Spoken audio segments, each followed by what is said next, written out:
합력하여 선을 이루시는 하나님이라는 제목으로 말씀 전하도록 하겠습니다. 오늘 구절은 굉장히 유명한 구절이고요. 우리 성도님들이 많이 사랑하고 암송하는 그런 구절 중에 하나입니다. 저도 역시 이 구절을 너무 좋아하고 암송해서 우리 성도님들에게 기도할 때마다 또 신방할 때 이 구절을 자주 인용하기도 합니다. 로마서 8장 28절이니까 줄여서 롬828이에요. 한번 따라해 봅시다. 롬828. 롬8 니팔이 아니고 롬828. 그래서 이 구절은요, 우리가 외워두면 우리 신앙생활에 참 많은 힘이 돼요. 암송을 하면 우리의 마음판에 박히잖아요. 그래서 마음판에 박히면 우리가 하나님의 위로와 힘이 필요할 때 그 암송한 구절이 우리를 지켜주고 우리에게 힘이 되어주는 거예요. 그게 말씀이 힘이 되는 거거든요. 따라서 롬828 말씀 많이 우리가 암송하지 못한다 할지라도 이 성경 구절은 꼭 외우셨으면 좋겠다 싶습니다. 특히 로마서 8장은요, 사실은 28절 이외에도 모든 구절들이 버릴 구절이 하나도 없어요. 정말 모든 구절들이 얼마나 중요한 구절인지 몰라요. 그래서 어떤 신학자는요, 로마서 8장이 로마서 전체의 핵심이다라고 말했지만 사실은 우리들의 신앙 전체에 있어서 한 장만 골라라 그러면 로마서 8장을 고르겠다 한 사람들이 있어요. 그 정도로 로마서 8장은 굉장히 중요한 장이다. 그래서 저도 말씀을 준비하면서 다시 읽었는데요, 결국 로마서 8장의 핵심은 무엇일까? 성령님과 함께 동행하는 삶에 대해서 우리에게 이야기해 주고 있어요. 성령님의 의지에서 어떻게 믿음으로 살아갈 것인가에 대한 해답이 로마서 8장에 있더라고요. 그러니까 여러분들 오늘 구절 말씀 듣고 은혜 받고 더 나아가 로마서 8장 전체를 통하여서 다시 한번 성령님 은혜 붙잡고 의지하는 우리 성도님들 되셨으면 좋겠다 싶습니다. 오늘 본문을 읽으면서요, 제일 먼저 우리가 확인하게 되는 사실이 있는데요, 그게 뭐냐면 성령께서 우리를 위해 기도하신다라는 거예요. 한번 따라해 봅시다. 성령께서 우리를 위해 기도하신다. 로마서 8장 26절 보면은요, 이와 같이 성령도 우리의 연약함을 도우시나니 우리는 마땅히 기도할 바를 알지 못하나 오직 성령이 말할 수 없는 탄식으로 우리를 위하여 친히 간구하시느니라 그랬어요. 성령의 여기서 쓰인 원어는 푸뉴마라고 하는 하나님의 호흡, 영, 이런 뜻이 바로 성령인데요, 예수님께서 내가 너희에게 보혜사 성령을 보내겠다라고 하셨을 때 그 보혜사는 그 원어로 파라클레이토스라는 뜻이 있어요. 그러니까 보혜사가 즉 성령이신데, 그 보혜사라는 말 속에 어떤 뜻이 있냐면은 헬퍼, 우리를 돕는 분이다. 카운셀러, 우리를 위로하시는 분이다. 상담하시는 분이다 라는 뜻이 있어요. 그러니까 예수님께서 승천하시면서 우리들에게 보혜사 성령님을 보내주셨는데, 그분이 우리를 뭐 하세요? 도우시는 분이세요. 그리고 우리를 상담해 주시고 위로해 주시는 분이세요.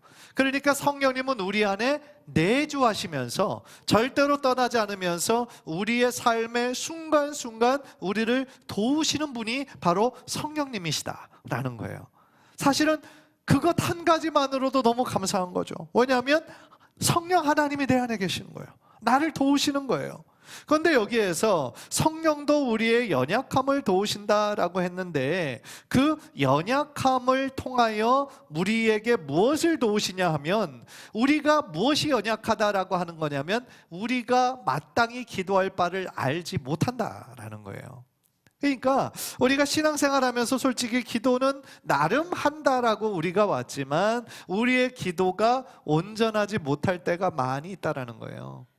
그러니까 하나님의 뜻대로 기도하기보다는 나 중심의 기도, 나의 어떤 욕심을 이루기 위한 도구로 그냥 기도를 사용할 때가 많이 있다라는 거예요.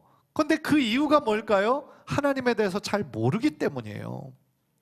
하나님이 어떤 분이신지를 우리가 제한적으로만 알기 때문에 하나님을 자꾸 오해하는 거예요. 내가 만든 하나님의 모습만 자꾸 생각을 하고 그 하나님이 나에게 이렇게 해주셔야 된다라고 나만의 공식을 가지고 있기 때문에 그래요. 그러니까 우리가 그것이 우리의 연약함이거든요. 그런데 성령님께서 우리의 연약함을 아시고 우리를 위하여 말할 수 없는 탄식으로 우리를 위해 기도하신다라는 거예요. 그런데 성령님께서 말할 수 없는 탄식으로 우리를 위하여 무엇을 기도하실까요? 27절에 보면 나와요. 27절 우리 다 함께 읽을까요? 시작. 마음을 살피시는 이가 성령의 생각을 아시나니 이는 성령이 하나님의 뜻대로 성도를 위하여 간구하심이니라. 앞에서 마음을 살피시는 이는 누구실까요? 하나님을 의미하는 거예요. 하나님이 성령의 생각을 아신다라고 말씀하시고요. 이는 왜냐하면 성령이 하나님의 뜻대로 성도를 위하여 간구하시기 때문이다라는 거예요. 그러니까 성령님이 하나님의 뜻을 잘 아시는 거예요. 그리고 우리 안에 내주하시기 때문에 또한 우리들의 연약함을 너무나 잘 아시는 거예요. 따라서요, 성령은 사실은 어떻게 이것을 하나님의 뜻을 어떻게 그렇게 다 잘 아실까? 왜 그럴까요? 성령은 하나님의 영이시기 때문이죠. 그리고 더 나아가 성령이 하나님이시기 때문이죠. 고린도전서 2장 10절 볼까요? 성령은 모든 것, 곧 하나님의 깊은 것까지도 통달하시느니라 그랬어요. 세번역 성경으로 이 구절을 보니까 성령은 모든 것을 살피시니 곧 하나님의 깊은 경륜까지도 살피십니다 그랬어요. 하나님의 가장 깊은 것, 그게 뭘까요? 우리를 향한 구원의 계획이에요. 경륜은 하나님의 놀라운 구원의 계획을 말씀하시는 거예요. 그러니까 성령님께서 하나님의 놀라운 구원의 계획을 다 알고 계신다. 어떻게 해요? 간단해요. 성령님도 하나님이시기 때문에. 그러니까 우리가 성령님을 자꾸 어떤 하나님께 예속된, 예수님께 예속된 그렇게 영으로 오해하면 안 돼요. 삼위일체 하나님이시거든요. 그러니까 본질과 위엄과 능력에 있어서 성령 하나님, 하나님이시는 거죠. 따라서요, 이 성부 하나님, 성자 예수님, 성령 하나님은요, 삼위일체로서 언제나 함께 사역하세요. 예를 들어 천지 창조하실 때 창조주 하나님, 우리가 성부 하나님만 생각하기 쉬운데요, 천지 창조하실 때부터 예수님, 성령님 함께 천지 창조하셨어요. 그래서 하나님의 형상을 따라 우리를 창조하신다 했을 때 창세기 1장을 보니까 우리의 형상을 따라 지었다 그랬어요. 우리의 형상. 그러니까 하나님, 성부 하나님 한 분뿐 아니라 성자 예수님, 성령 하나님 함께 천지 창조를 하셨다라는 것을 말씀해 주고 있고요. 또한 이 인류의 구원을 이루실 때도 이 삼위 하나님은 함께 사역하세요. 우리 성부 하나님은 무엇을 하셨을까요? 이 인류 구원을 위한 계획을 예정하신 분이고요. 우리 예수님께서는 친히 그 인류의 구원을 십자가에서 자신의 피를, 보혈을 흘려주심으로 말미암아 구원을 이루신 분이시고요, 성취하신 분이시고요. 그렇다면 성령 하나님은 어떻게, 무엇을 도우실까요? 성령 하나님은 우리로 하여금 예수님이 나의 모든 죄의 문제를 해결해 주셨음을 믿도록 도우시는 분이 바로 성령님이시다. 그러니까요, 고린도전서 말씀을 보면 성령이 아니고서는 우리가 예수님을 주님이라 고백할 수 없다라는 거예요. 그러니까 성령님께서 하시는 주요한 사역은 뭡니까? 우리로 하여금 진리이신 예수 그리스도께로 더욱더 이끄시는 역할을 감당하시는 분이 우리 성령님이시다라는 것이죠. 이처럼요, 삼위 하나님은 언제나 함께 사역하시는데 성령 하나님은 특별히 우리 안에 내주하신다라는 거예요. 우리 안에 내주하신다라는 건 뭐예요? 함께 거하신다. 언제나 우리와 함께 하신다라는 거예요. 구약시대 성령의 역사는 어떻게 됐습니까? 어떤 하나님의 특별한 일이 있을 때만 하나님의 성령이 그 가운데 임하셨고 그 일을 마쳤을 때는 떠나셨거든요. 구약에서 성령은 그렇게 역사하셨습니다. 그러나 예수님께서 보혜사 성령을 우리에게 보내주신 이후에는 성령님은 언제나 우리와 함께 하시고 우리를 절대로 떠나지 않으신다 말씀하세요. 네. 얼마나 감사한 일입니까? 따라서 성령님이 우리 안에 내주하시고 떠나지 않으시면서 우리의 연약함을 너무나 잘 아시기 때문에, 왜요? 우리 안에 거하시잖아요. 따라서 우리의 연약함을 너무나 잘 아시는 거예요. 그래서 우리가 하나님의 뜻대로 간구하지 못하고 자꾸 나의 욕심과 나의 뜻만 붙잡고 있으니까 성령 하나님께서 우리를 불쌍히 여기셔서 하나님의 뜻대로 기도할 수 있도록 우리를 어떻게 하신다? 도우신다 라는 거예요. 그래서 성령님께서 우리의 안에 내주하신다 하는 거는 사실 우리들의 느낌으로 따지기에는 잘 느껴지지 않을 때가 많으실 거예요. 여러분들이 예수님은 믿는다라고 하는 그 믿음은 있으실 거예요. 있는 분들이 많으실 거예요. 그런데 우리가 예수님을 그렇게 나의 구원자로 고백하기 시작한 순간부터 성령 하나님이 우리 안에 내주하신다는데 많은 분들이 그것을 지식적으로만 알고 계신 분들이 많으세요. 왜요? 느껴지지가 않으니까. 그렇죠? 그럴 때가 많으실 거예요. 그런데요, 이 성령님께서 내 안에 계시고 나의 삶을 인도하신다라는 것은 단순히 지식이 아니에요. 느낌이 아니에요. 성령님을 내 삶의 주인으로 인정한다라는 뜻이고, 나는 그분의 종으로서 그분의 뜻에 따라 순종하기를 원하는 매일매일의 결단이 필요한 것이라는 것이죠. 가령 예수님을 나의 주님으로 고백하잖아요. 주님의 뜻은 뭡니까? 내 삶의 주인이라는 거예요. 내 삶은 주의 것이라는 뜻이에요. 나는 이제 주님의 종이라는 뜻이에요. 그런데 입으로는 주님이라고 고백하면서 실제로는 내가 내 삶의 주인으로 행세하며 살 때가 얼마나 많으냐는 거예요. 솔직히 얘기한다면 그럴 때 주라는 고백은 너무나 종교적인 언어고 상투적인 언어일 때가 많다라는 것이죠. 내가 내 삶의 운전대를 꼭 쥐고 우리가 운전한다 이 말이에요. 그런데 그 운전석을 비킬 생각이 전혀 없는 거예요, 우리가. 그러면서 주님 내 삶을 다스려 주세요. 주님 내 삶을 선하게 이끌어 주세요. 근데 얼마나 이것이 공허하냐는 거죠. 왜? 그 운전석을 하나님께 맡겨야 되는데 그 운전석을 내가 끝까지 고집하고 있으면서 내 삶을 인도해 달라고 하니 이게 말이 안 된다라는 얘기죠. 그러면 예수님께서 옆에서 안타까워하면서 우리를 바라보시는 거죠. 거기 잘못된 길인데, 걸로 가면 안 되는데. 그러면 우리는 뭐라고 얘기합니까? 내가 알아서 할게요. 내가 알아서 할 테니까 가만히 좀 계세요. 내가 부를 때만 좀 얘기하세요. 그렇게 할 때가 많다라는 거죠. 예를 들어서 그렇다는 거죠.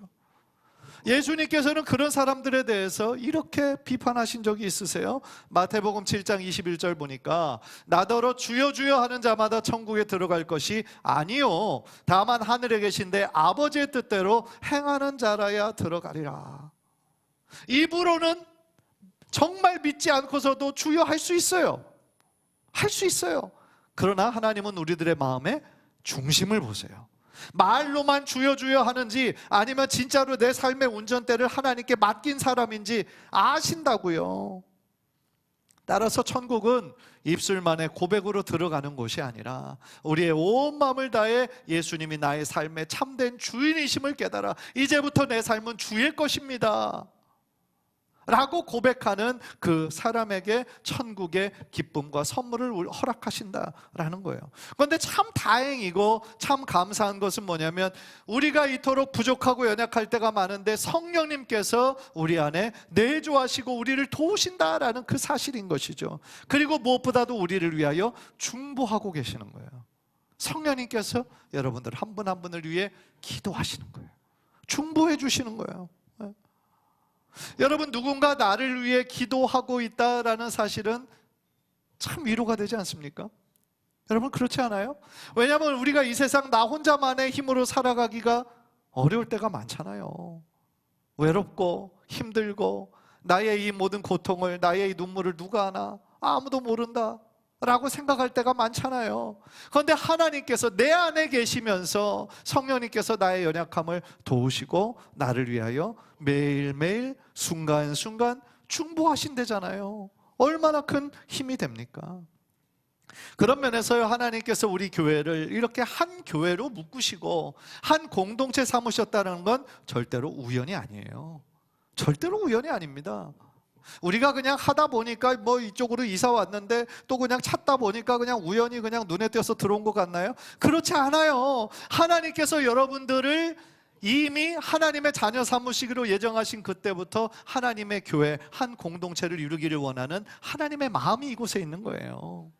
따라서 우리가 정말 같이 그냥 같은 9시 예배 같이 드리고 11시 예배 같이 드린다, 그것이 한 교회의 의미가 아니에요. 서로를 위해 기도해 주는 그런 단계까지 나아가야 되는 거죠. 네. 그런데 몇 사람의 중보자보다 비교할 수 없이 더 강력한 중보자 성령님이 우리 안에 계신다라고 하는 사실이 얼마나 우리에게 감사한 일입니까? 간절히 바라기는 오늘 말씀을 통해서 다시 한번 내 안에 계신 성령님을 더욱더 감사하면서 매일매일 성령님을 더 의식하면서 매일매일 주님을 더욱더 뜻을 우리가 음성을 듣고 주님의 뜻에 순종하며 나아가는 귀한 성도님들 모두 되시기를 주님의 이름으로 간절히 축복합니다. 성령님께서 우리를 도우시고 우리를 위해 기도하신다. 그게 첫 번째 포인트. 자, 두 번째는요, 합력하여 선을 이루시는 하나님의 모습을 이 로마서 8장 28절에서 우리가 발견하게 돼요. 우리 28절 다 함께 다시 한번 읽겠습니다. 시작. 우리가 알거니와 하나님을 사랑하는 자 곧 그의 뜻대로 부르심을 입은 자들에게는 모든 것이 합력하여 선을 이루느니라. 아멘. 그러니까 28절은 독립적인 구절이 아니고요, 26절부터 쭉 이어져 있어요. 그래서 28절에도 제일 앞에 한글 성경으로는 빠져 있지만 그래서라고 하는 접속사가 들어가 있고 27절도 그래서 연결되어 있어요. 그러니까 26절부터 28절까지 제가 한번 한 문맥에서 정리해 보면요, 이래요. 우리는 연약해서 마땅히 기도할 바를 알지 못해요. 그런데 내 안에 계신 성령님께서 우리의 그 연약함을 아시기 때문에 우리를 위하여 기도해 주세요. 그래서 하나님의 뜻대로 기도할 수 있도록 우리를 도우시는 거예요. 그래서 하나님을 사랑하는 자, 곧 그의 뜻대로 부르심을 입은 모든 자들에게는 모든 것이 합력하여 선을 이루느니라 말씀하시는 거예요. 선을 이루게 하나님께서 하신다.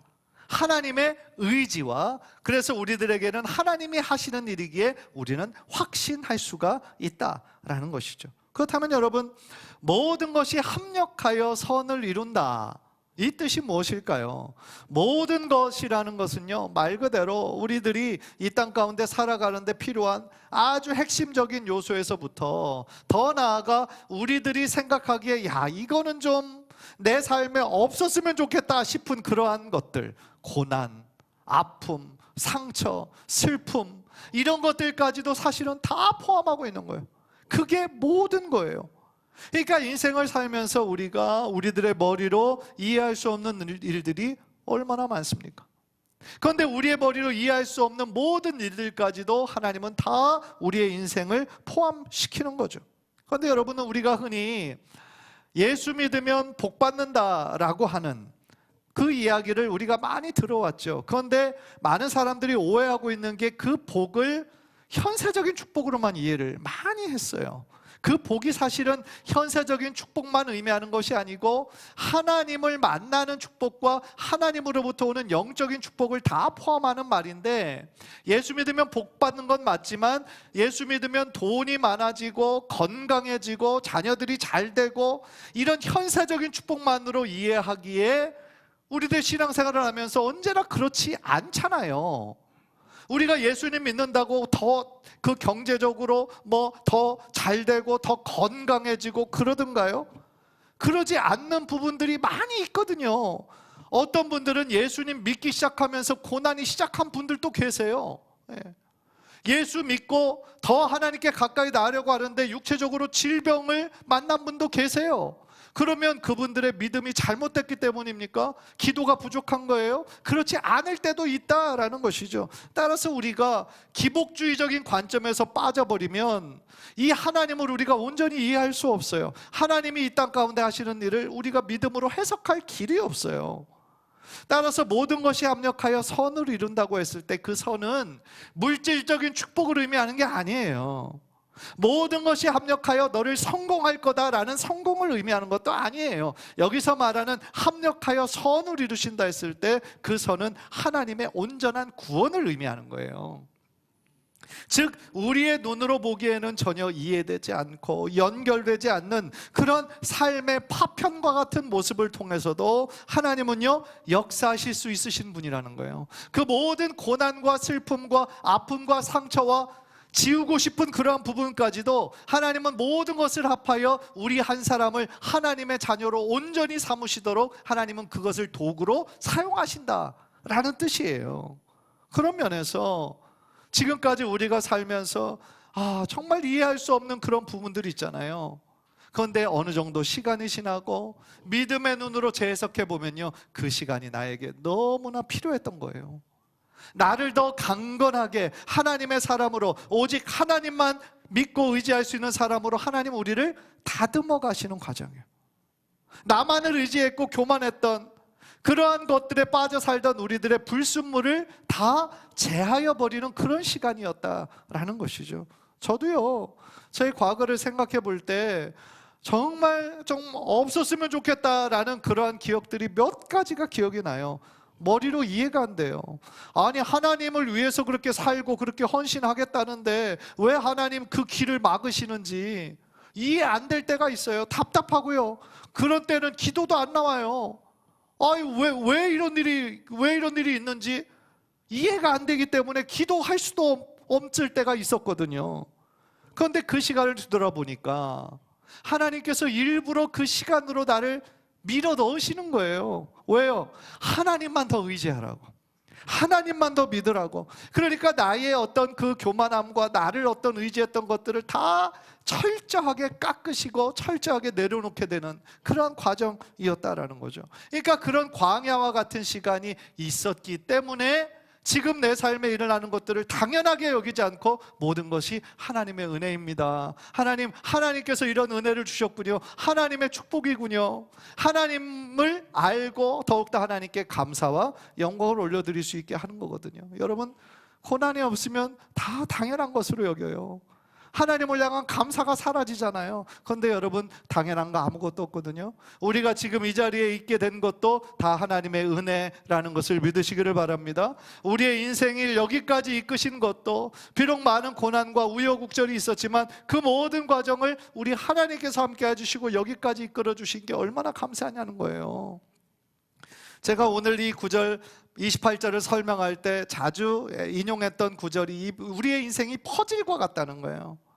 아주 복잡한 퍼즐과 같아요. 이 퍼즐에는 레벨이 있어요. 지금 사진에 나오는 것처럼 4살 플러스 이 피스 조각은요 한 20개 돼요.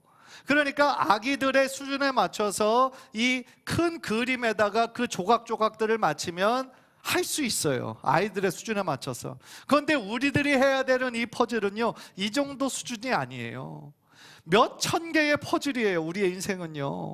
지금 이거는 몇백 개밖에 안 되는 것 같은데 몇 천 개, 몇만 개의 퍼즐이에요. 그러니까 우리는 이것을 보면 도저히 이해가 안 돼요. 이거는 내 인생에 안 어울리는데, 이 색깔도 안 맞고 모양도 안 맞고 이거는 아예 없는데 다른 데서 온 거 아니야? 그렇게 생각할 수 있는 거예요. 그런데 이거는 밑그림도 없어요.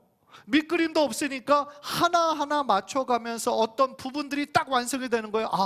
이 부분은 바로 이거구나. 지나고 난 다음에 알 수 있는 거예요. 그런데 그 부분을 만나서 맞추고 하나하나의 그림들이 연결되더니 나중에는 하나의 작품을 이루게 하시는 거거든요. 그 여러 가지의 조각들이 이러한 아름다운 미술 작품으로 완성되게 이끄시는 분이 누구냐? 바로 우리 하나님이시다 라는 거예요. 우리들은 우리들의 인생 전체를 알 수가 없거든요. 예상만 하죠. 이렇게 됐으면 좋겠다, 그렇게 기도만 하죠. 그런데 우리가 열심히 계획하지만 그것을 이루시는 분은 누구십니까? 하나님이신 거예요. 우리가 계획하지만 그것에 걸음걸음을 인도하시는 분은 하나님이신 거예요. 따라서 우리들의 인생의 그 밑그림, 모든 그림을 다 알고 계신 분은 하나님이신 거예요. 따라서 우리들의 인생의 모든 부분들을 통하여서 합력하여 결국엔 하나의 아름다운 작품으로 우리를 만들어 내신다 라는 거예요. 그게 우리들의 믿음이고 소망이 되어야 될 줄 믿습니다. 따라서 우리는요, 지금 보석으로 빚어지는 과정인 거예요. 하나님의 보석으로, 하나님의 작품으로 빚어지고 있는 과정 가운데 있는 거예요. 따라서 여러분, 지금의 모습이 전체가 아니에요. 오해하지 마세요. 낙심하지 마세요. 우리들의 인생 전체를 알고 계시는 분은 하나님이세요. 하나님의 아름다운 작품을 지금 만들어가고 계세요. 따라서 우리가 오늘 말씀을 통하여 이것만은 기억하셨으면 좋겠어요. 우리 다 연약하거든요. 그런데 나의 연약함을 그 누구보다도 잘 아시는 우리 성령님이 우리 안에 계세요. 그리고 우리를 절대로 떠나지 않으시고 우리를 도우세요. 늘 응원하세요. 할 수 있다고, 힘을 내라고, 다시 한번 주님을 바라보라고.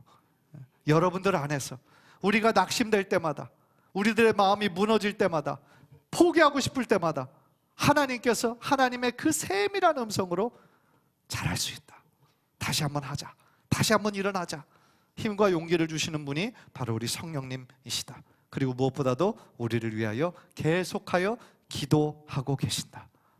따라서 우리 인생에 우리가 이해할 수 없는 그런 조각들, 아픔들, 상처들이 파편처럼 우리들의 인생에 흩어져 있지만, 결국 하나님, 우리의 인생 전체를 아시는 하나님께서 모든 것들을 선으로 바꾸사 하나님의 놀라운 역사를 이루실 것을 믿으며, 오늘도 다시 한번 소망 가운데 주님 앞에 나아가는 저와 여러분 모두 되시기를 주님의 이름으로 간절히 축복합니다. 기도하겠습니다.